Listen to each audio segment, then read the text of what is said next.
শীত পরিস্থিতি নিয়ে জানাতে কিশোরগঞ্জ থেকে যুক্ত হয়েছেন সহকর্মী শাহজাহান সাজু। শাহজাহান সাজু, আমরা দেখছি যে সর্বনিম্ন তাপমাত্রা কিশোরগঞ্জে 10 ডিগ্রি সেলসিয়াস। এখন তো 4টা 41 বাজে, প্রায় সকাল থেকে পরিস্থিতি জানাবেন। এখন এই মুহূর্তে আসলে কি পরিস্থিতি? নিম্নমায়ের মানুষ বা গ্রামের মানুষ তারা কি বলছেন, কি পরিস্থিতি তারা যাচ্ছেন আসলে? দেখুন, এখন এই যে 4টার উপরে বাজে, এখনো কিন্তু সূর্যের দেখা মেলেনি। আর কিশোরগঞ্জের টানা 2 দিন দেশের সর্বনিম্ন তাপমাত্রা বিরাজ করছে। গতকাল কিশোরগঞ্জের নিকলির যে প্রথম শ্রেণীর আবহাওয়া অফিস রয়েছে, সেখানে সর্বনিম্ন তাপমাত্রা রেকর্ড করা হয়েছে দেশের 9.8 ডিগ্রি সেলসিয়াস।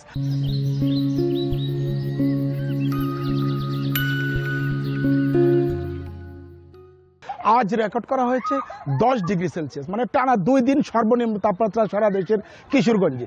জনজীবন স্থবির, আপনি ধরে নিতে পারেন যে জনজীবন একেবারে স্থবির হয়ে পড়েছে। বিশেষ করে যারা শ্রমজীবী মানুষ, কর্মজীবী মানুষ, প্রতিদিন যারা রোজগার করে আয় করেন, তাদের আসলে খুবই ভোগান্তি হয়ে গেছে। তারা আসলে কাজে বের হতে পারছেন না। আর যারা বৃদ্ধ মানুষ রয়েছেন, শিশু রয়েছেন, তাদের অবস্থা আরও ব্যাগতিক। তারা তো আসলে ঠান্ডাজনিত রোগে ভুগছেন হাসপাতালগুলিতে, এর ভিড় আমরা দেখছি। আরেকটা বিষয় আমি যদি আপনাকে বলি, কিশোরগঞ্জে কিন্তু 1,68,000-এরও উপরে হেক্টর জমিতে বুড়ো আবাদ চলছে। সেই বুড়ো আবাদের চারা উত্তোলন, চারা রোপণ বা জমি তৈরি করা, আপনি জেনে থাকবেন যে জমি তৈরি করতে গেলে কিন্তু হাঁটু সমান কাদা পানিতে নেমে জমি তৈরি করতে হয়।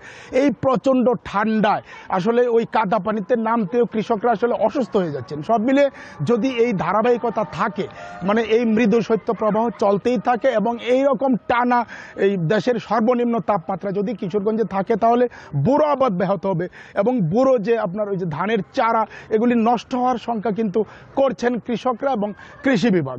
সব মিলিয়ে আসলে কিশোরগঞ্জে জনজীবন একেবারে স্থবির, প্রচণ্ড শীত এবং দেশের সর্বনিম্ন আপনাকে তাপমাত্রা। ধন্যবাদ আমাদেরকে এই বিষয়ে বিস্তারিত তথ্য দেবার জন্য।